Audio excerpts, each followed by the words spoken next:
Bonjour à toutes et à tous et bienvenue sur ce nouveau podcast. Vous pouvez dépenser tout l'argent que vous voulez, ça ne vous aidera pas à apprendre une langue. C'est le constat que je me suis fait dans mon apprentissage du japonais.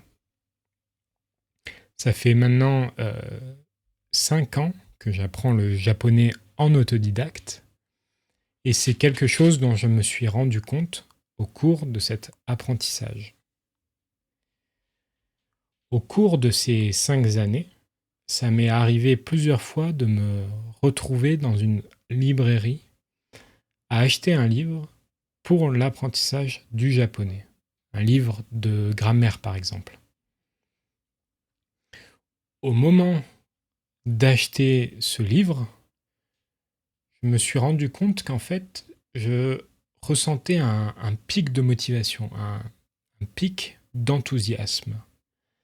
J'avais l'impression, au moment d'acheter ce livre, que le simple fait de l'acheter allait me permettre de progresser plus rapidement et d'accélérer mon apprentissage du japonais. Je me rappelle qu'au moment d'acheter, ou même juste avant d'acheter ce genre de livre, je me projetais dans mon apprentissage. Je me disais, je vais rentrer chez moi et en utilisant ce livre tous les jours, je vais progresser à vitesse grand V, c'est-à-dire progresser très rapidement. Et en fait, c'est à partir de ce moment que je me suis fait le constat qui est le sujet de cette vidéo, c'est-à-dire qu'on peut dépenser tout l'argent qu'on le veut, ça ne nous aidera pas à apprendre une langue. C'est assez simple, c'est-à-dire que tout ce que je projetais au moment d'acheter ce livre, l'idée de rentrer chez moi et de travailler tous les jours pour progresser rapidement dans mon apprentissage du japonais, ce pic de motivation finalement, il était juste dans ma tête. C'est-à-dire que qu'une fois le livre acheté, je rentrais chez moi et ça m'est arrivé par exemple d'acheter des livres que je n'ai jamais ouverts. Des livres qui sont restés dans ma bibliothèque, pour lesquels au moment de les acheter, je m'étais dit ça va m'aider à progresser très rapidement, je vais y consacrer du temps et ça va vraiment me motiver à aller de plus en plus vite. Mais finalement, je ne les ai jamais utilisés. Et c'est là le problème dont je voulais parler dans cette vidéo.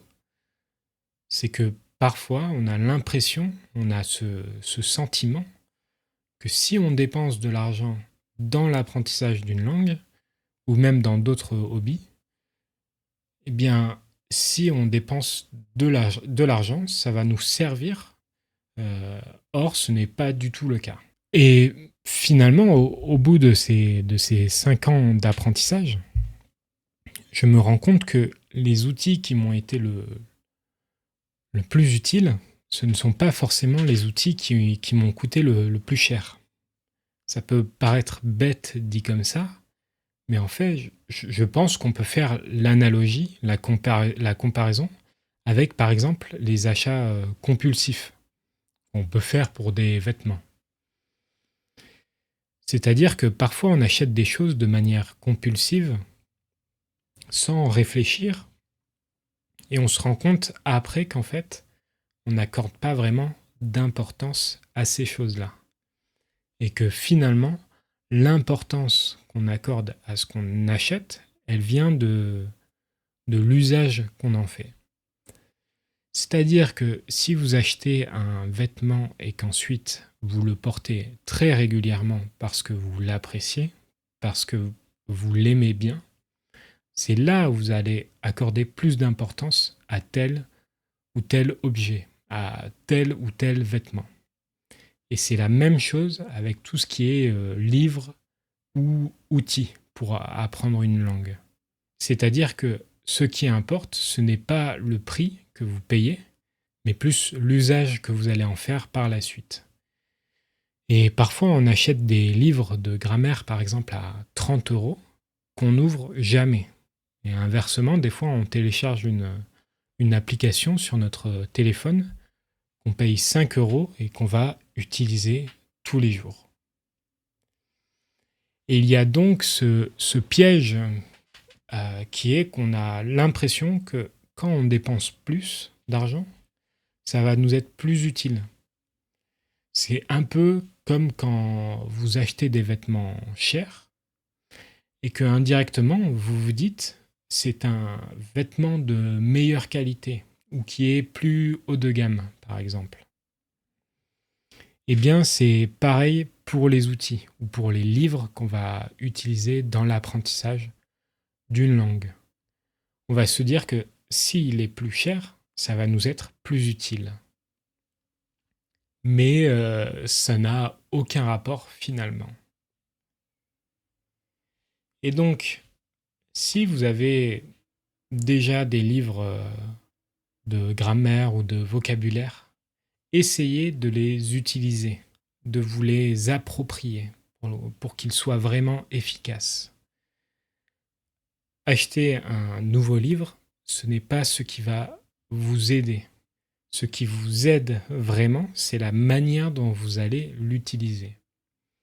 Alors, évitez les achats compulsifs et demandez-vous comment utiliser ce que vous avez déjà pour progresser au maximum. Un dernier piège à éviter, c'est que quand on regarde sur Internet, les méthodes pour apprendre une langue, on a vite l'impression que la méthode qu'on utilise nous-mêmes n'est pas la bonne. Il existe des méthodes plus efficaces.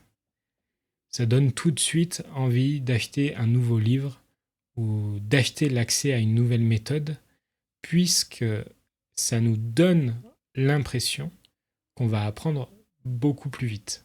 Là aussi, du coup, il faut bien garder en tête que ce qui fait qu'une méthodologie est efficace, c'est la pratique qu'on en fait, l'assiduité avec laquelle on pratique cette méthodologie.